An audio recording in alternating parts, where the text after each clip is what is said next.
listeners. Welcome to Grief Out Loud. Remember the last time you tried to talk about grief and suddenly everybody left the room?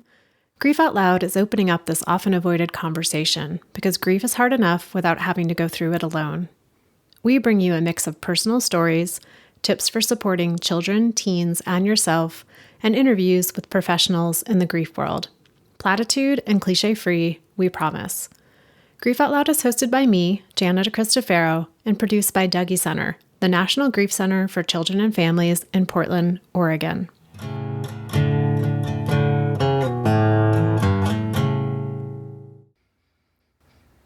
Welcome to 2024, listeners.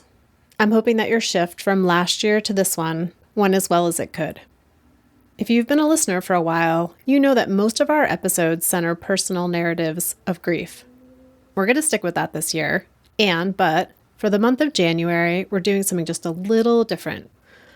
All 4 episodes this month will be conversations with professionals in the field. It will be academic, but not too much, I promise, as each of them talks about their work in a really accessible way. 3 of the episodes will be with my direct colleagues, Dr. Donna Sherman, Dr. Monique Mitchell, and Satkar Khalsa. Donna and Monique outline what it means to be grief-informed. Satkar will share her extensive experience working with preschoolers, and then Donna will be back to discuss the dangers of pathologizing grief. So that's what's coming later this month. And don't worry, there'll be personal aspects of grief woven into each episode. To kick off this month's quote-unquote grief school, I talked with Doneila McIntosh about her research and work in the realm of Black and African American grief.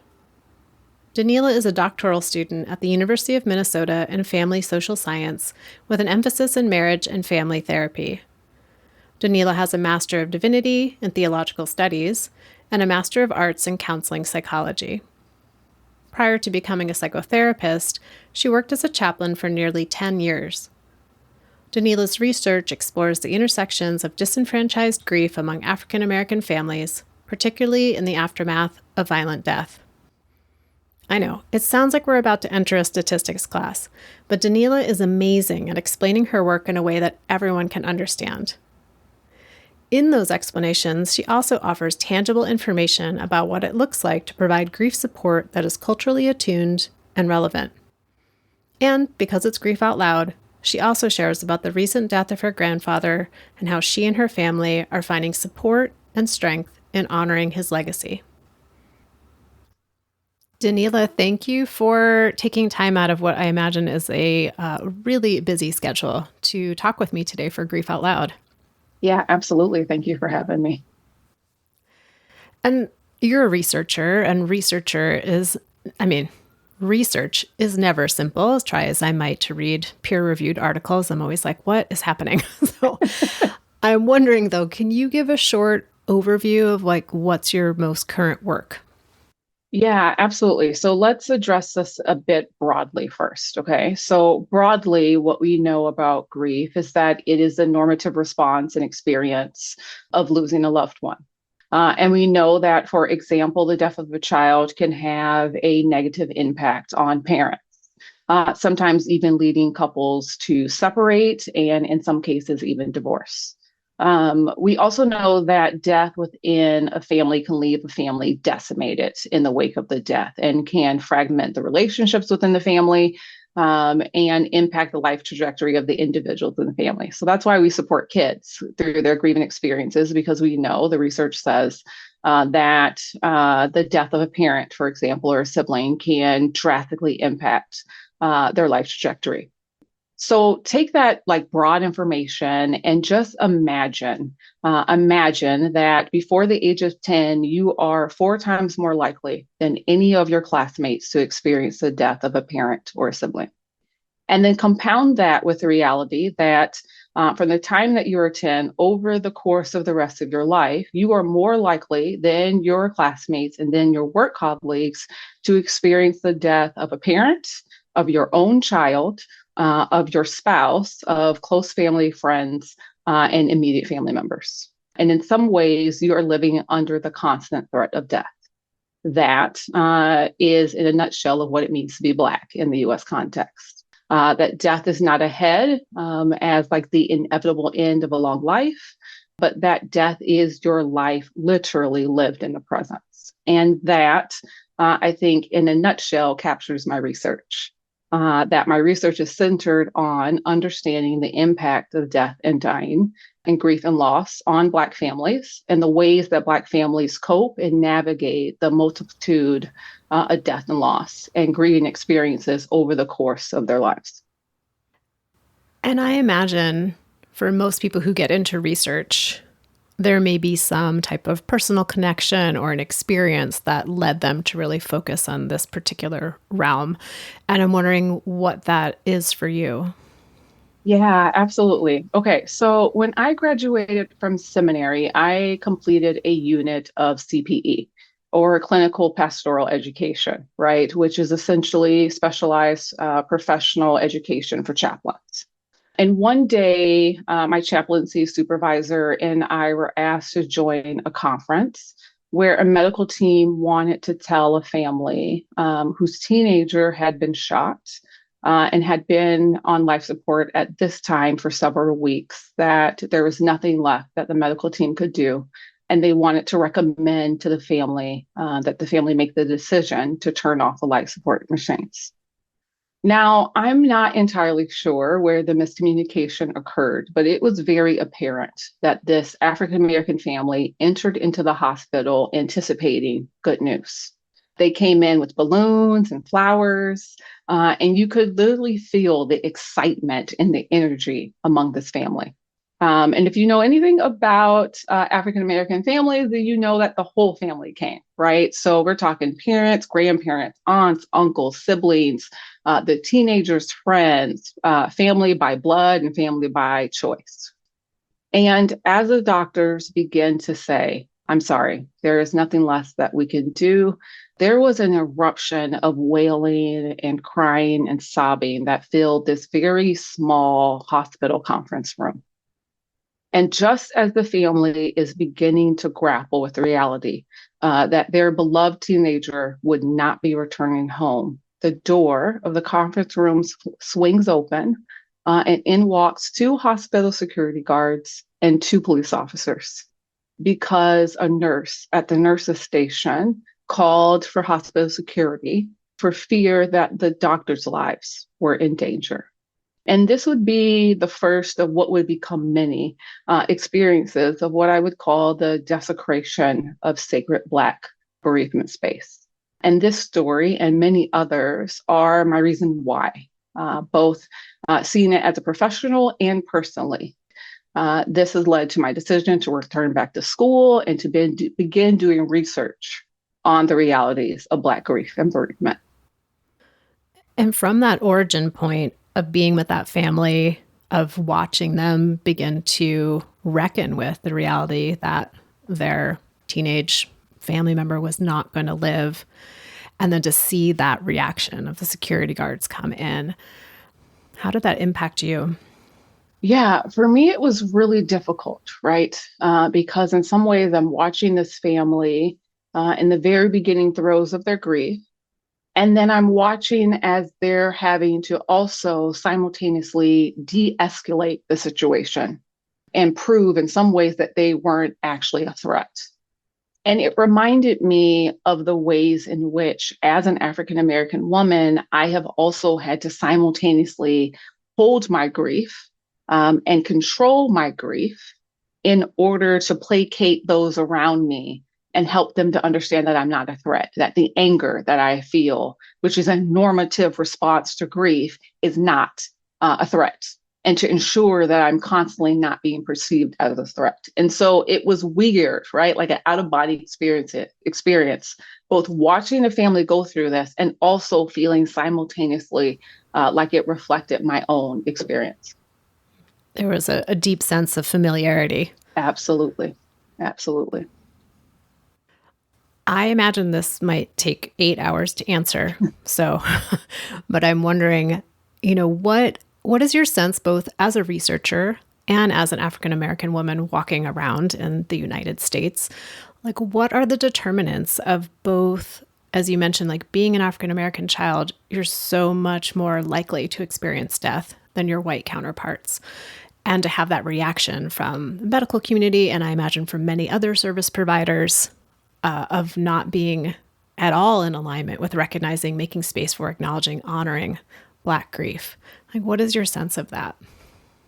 Yeah, I would say that, I often hear people say that grief is the great equalizer, right? Meaning that grief is the universal experience, that every human being will experience grief throughout their lives.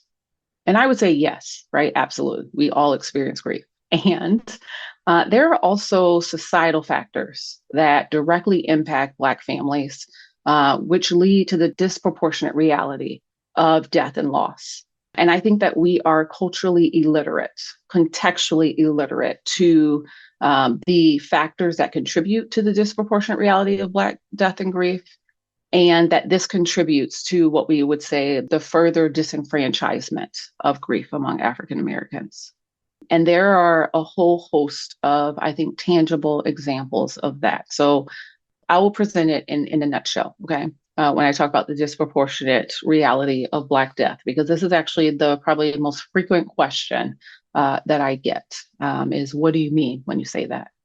And essentially what I mean by that is that what we know in terms of research is that African Americans are disproportionately impacted by homicide.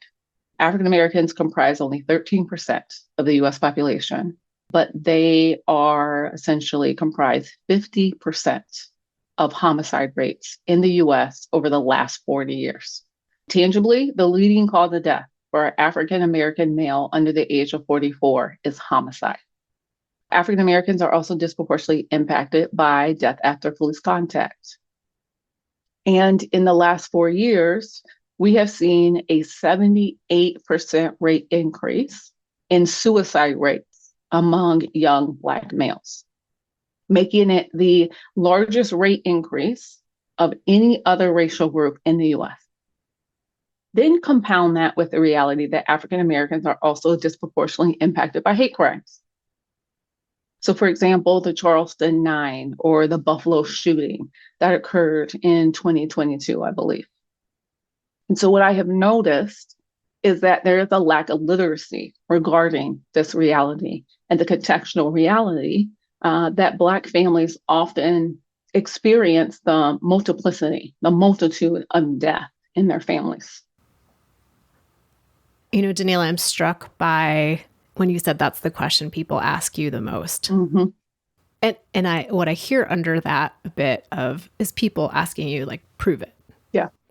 And I wonder what that's like for you to feel like you're in that position. It makes me think of what you said of, like, I'm grieving. And now not only do I have to control my grief, I have to control the environment in which I'm grieving. So there might be some space for me to grieve without being perceived as a threat. And I wonder for you as a researcher, you're out in the world, you're giving presentations, like, how does that impact you? Yeah, absolutely. I do have to prove it. And I once heard a scholar say that it framed it in this way: the structural, what did they say? The structural pandemic of racism requires that the magnitude of Black grief and loss be lulled into the very fabric of American society. And I would say that is quite literally my experience personally and also professionally.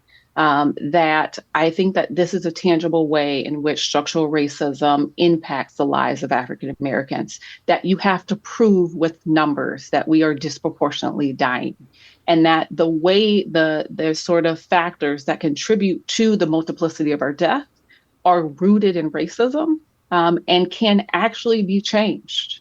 And so that's a hard part, I think, of this conversation, is that I feel like I'm constantly having to prove we're not talking about genetic weaknesses. What we're talking about, sort of the vector of disease, is racism.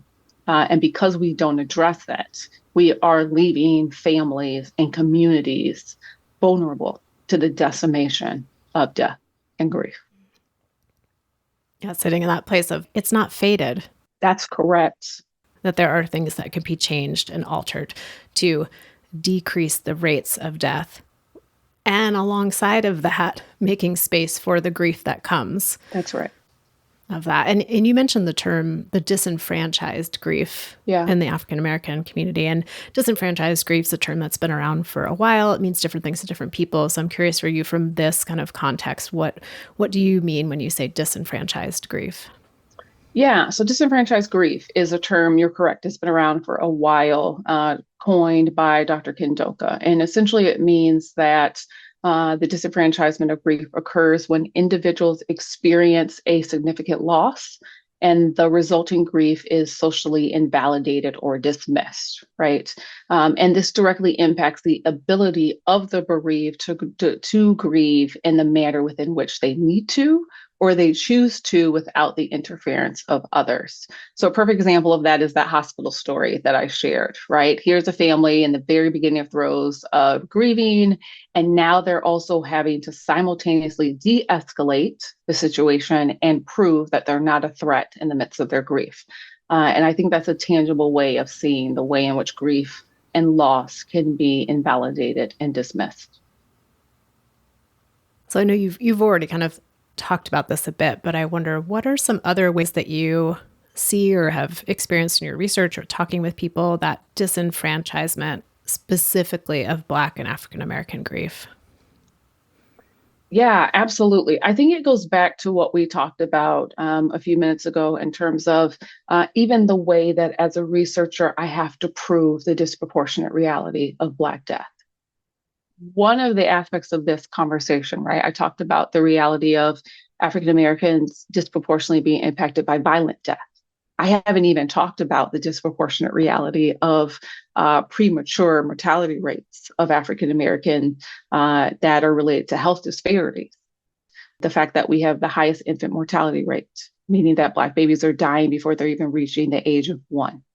The fact that we have the highest maternal mortality rate, meaning that Black women are dying while they're pregnant, in labor, or immediately after giving birth. We have higher rates of heart disease, cancer, diabetes. It feels like it goes on and on and on. And what this has contributed tangibly is to 1.63 million excess deaths relative to white Americans in the US over the last 2 decades. And sort of the lack of literacy and contextual information regarding the experience of Black bereavement, what has been dubbed as a Black bereavement crisis, I think in a tangible way that Black grief is disenfranchised because we are invalidating the loss and dismissing it for a whole host of Black families. Do you find that happening? I mean, when you're talking about that, I see that as like the greater society being dismissing this, disproportionate deaths, rates of death, dismissing expressions of grief. Yeah. Do you find that within community as well? Yeah, that's interesting. I think that one of the most profound strengths of Black culture and Black communities is the way in which we support one another through grief. And I mean that tangibly. Like my grandfather just died recently, a couple of weeks ago. And the way in which the community had wrapped around my family and supported us through that process is amazing. And I feel like it's a staple of a lot of Black communities where we will come and support one another. It does bring up the question of like, how long are we supporting one another? But the way in which we come around each other, I think is a strength that helps undergird the reality of experiencing the broader societal disenfranchisement of grief. Another aspect of that question, when I think about with such a high rate of death, right, and grief happening over and over and over early on in life and then throughout the lifespan, wrapping around in the immediacy, but then wondering like what either has been your personal experience or in the people that you've talked to through your research, what are people being taught about how to grieve? Knowing that not everyone's the same and everyone's family is different and all of that. But I wonder if there's some commonalities that you've seen of like, how do we manage this cascade of grief coming our way? Yeah, absolutely. I think there's a few ways. One of the ways that arises that I think about that I've heard consistently with people that I have worked with, and I see this also in my own family, is the way in which we talk about death broadly, right? And so broadly, and I'm going to make this is a general statement. Broadly, African Americans talk about death and dying, and we refer to it as passed on, passed away, or transitioned, right? Where if you listen to a child, a teenager, an adult, essentially they're saying, my grandfather transitioned, my aunt passed on, my grandmother passed away. And this is actually rooted in our ancestry as being the descendants of enslaved Africans, pointing back to the sort of epistemology, this belief that death is not the end. This is actually quite literally what I just said is what Angela Bassett says in the Black Panther movie when King T'Challa dies. She says, "For we know that death is not the end." And that is a staple, I think, of Black culture, is this belief that when you die, you transition into this realm, the realm of the ancestors, and that this then becomes a way in which you have an opportunity to connect to your loved one that has passed away. And that can build sort of resiliency through the grieving process. I will also say that it is also not uncommon among African American families that I have worked with to also be in that process of struggling to grieve and not taking the time that they may need to experience that grief. And I think there's that weird sort of dichotomy between both believing that death is not the end and having the ability to still connect with their loved one, and also not necessarily taking out the time to do so. Well, and I imagine there's so many things that can lead into that not taking the time, which is not literally having the time. Absolutely. I think about the space to grieve being quite a economically resource laden privilege in a way, right? To even have that space, literally have the time. And then also to make the emotional space of, if there are the sense of grieving, one person at a time, maybe there's some space, but if it's like a whole host of people, it's very hard to even begin that process. That's right. Absolutely.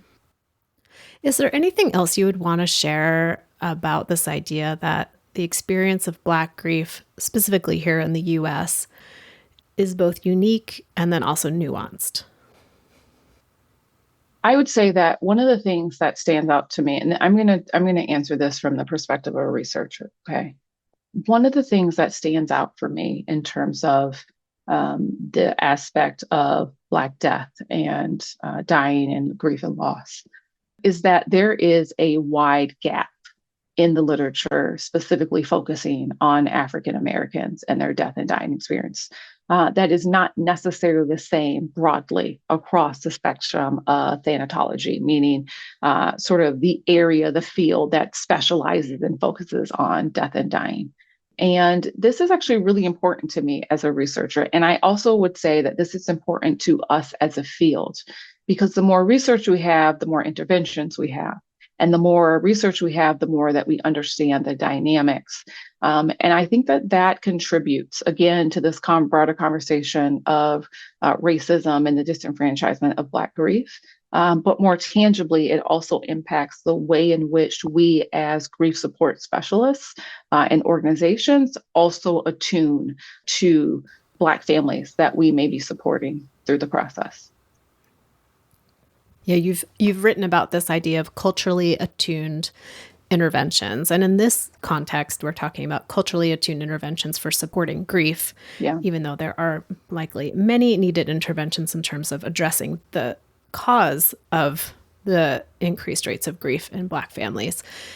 But in this specific piece of like the grief, what are some examples of those culturally attuned interventions for supporting grief?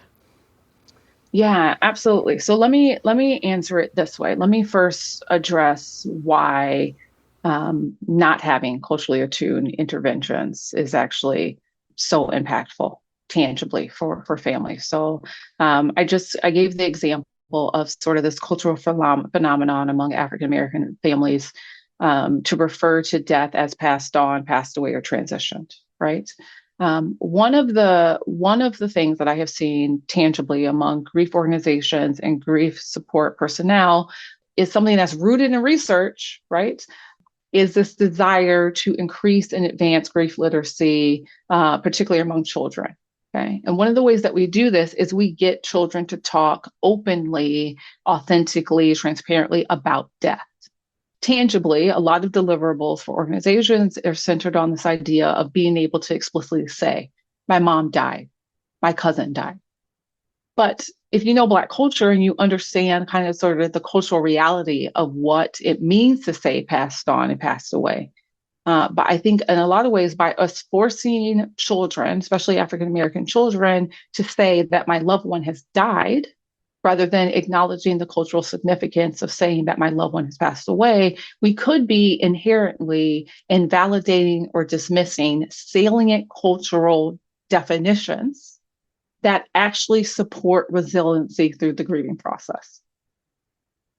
And so that's why it is important that we become culturally attuned so that we can effectively address this. So that's actually a culturally attuned intervention strategy, is to utilize the language that has salient cultural values to help support the grieving process. I'm taking a little pause just because, Dougie Center has been so rooted in talking with kids about dead or died from a perspective of ensuring that kids aren't confused, right? Especially young kids can feel very like, what does passed on mean? And so I'm imagining now using more of the language of like, when someone passes, that means their body stops working, their heart stops working. There's a way to integrate both the tangible information for kids and utilize the language that is helpful and powerful in their family. That's right. It makes me think again of how important it is to talk to people and find out what is the language that works for you, knowing that not every child from a particular culture's family is going to have that particular language. Are there other ways that I'm thinking more about like young adults and adults? Yeah, one of the strategies that I often employ with people that I'm working with and that I have really been advocating for as I travel around and present on this topic is something that's called a positive reappraisals. And I'm using sort of the heavy psychological jargon, right? Because that's not what we would maybe actually say when we're working with people. But positive reappraisals is this idea that you take a very bad situation or scenario, and you begin to think about the ways you spin it in a positive way. Okay. Now take what I'm saying with a grain of salt, because when I'm talking about death and dying in the context of bereavement and grief, you may be thinking, why the heck would I spin this positively? Ironically, positive reappraisals is very consistent in African American culture. Okay, I mean, we can literally track this even to enslavement times and the way in which enslaved Africans would talk about certain realities, not slavery perhaps specifically, but certain experiences in order to cultivate a sense of resilience to continue to push for their freedom. Okay, this is rooted in African American culture in the U.S. A way that is translated tangibly is you will often find young adults and adults talking about the loss of their loved one as this example of positive reappraisal. God needed another angel, so God took my loved one from me. Right now, as a seminary trained person with a background, I don't see evidence for that, right, in the Christian Bible. However, my personal opinion about it doesn't actually matter if this is a process that I identify that is culturally salient that can build resiliency and also support the grieving process. And so that's an example of a culturally attuned intervention. It brings me back to this idea, because I can just imagine that, say that plays out in a grief support group or a family barbecue where somebody says, God needed another angel. They took our uncle from us. And there's 20 people there. And that might really resonate for half the people there. And there might be half the people there who are like, that does not feel accurate at all. I know that's right. what's been passed down to me through my culture, but like, as an individual, that is not connecting for me. And so just again, going back to, like you said, it doesn't really matter what we personally think. What matters is what feels accurate and supportive for the person who's experiencing it. And that can cause some tension within a family dynamic or a community dynamic as well. Absolutely. It can absolutely create some difficulties in navigating it. And so part of our role as health professionals is also to stand in the place of helping to balance that anxiety of it, right? So I often communicate to families when I work with families that are grieving, is this is a meaning-making process that is deeply personal and individual, as well as familial and cultural. And all of these elements come into play as we're navigating through this process that my life will never be the same because my loved one is no longer here. And that looks different, right? So I pull away from this idea of the stages of grief, the levels of grief, whatever that is. And I really do sit steeped in the meaning-making process. And how do we internalize and cope with the grief over time? I feel like our whole conversation has been an answer to this question, but I'm thinking about this idea of like, your sense of how racism impacts and shapes grief and also culture. And that I'm thinking more about the interplay of that the grief expression can start to look like culture and culture can inform grief expression. So just wondering if there's anything more about that you wanted to say. Yeah, I think when we talk about grief expression and culture, just the way that you stated that, Jana, what it makes me think about is the like wailing is what comes to my mind. And it was something that I think is really important to normalize, is that wailing is a normative response within African American communities to the death of a loved one. And the way in which this actually goes right to our definition of disenfranchised grief, the way in which we invalidate that, or because it's not a normative sort of, in air quotes, normative grief response that we're accustomed to, the ways in which we minimize that and don't see the significance of that. To your point, racism impacts and shapes grief, and it shapes and impacts culture. And it can leave a very lasting impact on individuals, and it can also leave a lasting impact on families. In this moment, 2023, what's feeling like the most important part of your work? Yeah, that is a fantastic and very difficult question to answer. I like to save the hard ones for the last. Yes. Researchers do a lot of research. And we churn a lot of papers, to your point. There are like just volumes of academic papers that are hard to read through, hard to understand, and really, in some ways, are only really meant for other researchers. And so for me, what feels like the most important part of my work right now in this moment is that everything that I research, everything that I do, I want it to be practical and applicable to the everyday lives of people who are navigating grief and loss. And I want my work to be compelling enough that it allows people at any point of their entry to be able to connect with it and apply it. So that's what's important to me. Whatever the content is making sure that is usable Yes. for people who are being talked about in the research, not just for other researchers, to create more research studies based on the research That's right. that you did. That's right. Mm-hmm. Is there a way in which this work that you've been doing has changed or altered in some way your own relationship to grief? Yeah, I will be very transparent in saying that I was illiterate in a lot of the sort of context of Black grief in the US, both historically and currently. And when I began to sort of build up my own research, it has drastically impacted my own life, I think, and my perception of grief, right? So I mentioned my grandfather passed away a couple of weeks ago. And what I have noticed is that As a researcher, I'm versed in all of we don't take enough time to grieve. These are the stages, all of that. But what I have noticed is what has been super salient for me has been utilizing my own cultural lens to help me navigate my grief and loss. And it has shaped my perspective in seeing how there are these cultural strengths that I have that I may not have even necessarily recognized that has really undergirded me and has also supported my family. And so it's not that I'm perfect. It's not that I don't have terrible days. But it has also compelled me to take the time to actually sit and be present to my grief. And I've come to realize you don't have to have, right, 8 hours in the day to take out that time and to acknowledge it and to honor my grandfather, my grandmother who passed away a couple of years ago.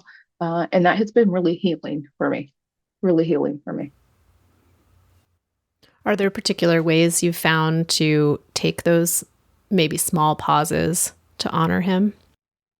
Yeah, so my family and I, my husband and my kids, what we have been doing is we instituted a commemoration ritual where we come together and we talk about our favorite memories of my grandfather. What do we remember? What do we love? The way in which my grandfather always smelled like tobacco, right? And how that filtered on our bodies. And that has been really healing to just come together as a family and talk about that. And his legacy, the way that his life has directly impacted ours and how we hope to continue his legacy in the future. I'm sitting with this terminology of, this idea that if your grandfather has passed on, but it's not a binary, right? It's not no longer here physically, but what are the ways in which his memory, his contributions continue to inform the way you and your kids talk to each other, or just the bigger picture of that. Yeah. And that's how we communicated in my house. We talk about granddad. This is what I told my kids. Your grandfather transitioned, right? And what does that transition mean? It means that death is not the end, and that we still have this ability, this access to granddad, not only just in the memories and the stories we tell, but the way in which his life and what it is that he did within his life is embedded in our very DNA. And we can take that and continue on that legacy that he gave us.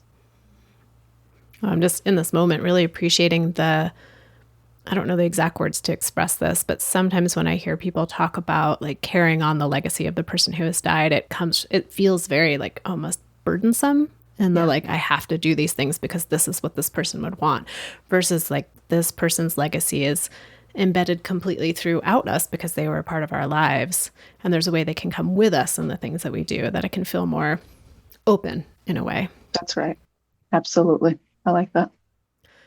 Well, Doneila, thank you for taking time to, really get into the details of your research, well, as much as we can on a podcast, right? So we're not going to be reading through the journal articles, but I appreciate you taking the time to explain that piece to us, and also to bring so much of your personal experience into this work, but into this conversation with me today. Feeling grateful for your time and grateful for the work that you're doing. Yeah, thank you for having me again. Oh, before we sign off, is there any place if people want to keep track of where you're going to be presenting next, or where the direction your work is going in? Is there some place I can direct people to? Yeah.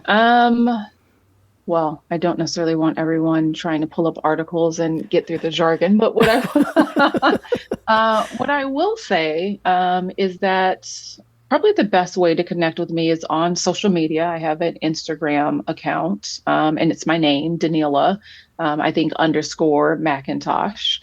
And that's a way to connect with some of the things that I'm doing. I often post where I'm going next to speak if people are interested in coming and listening.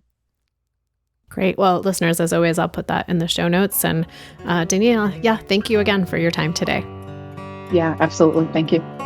And listeners out there, I say it each and every single time, but thank you for being part of the show, of our community, of making these episodes mean something out in the world.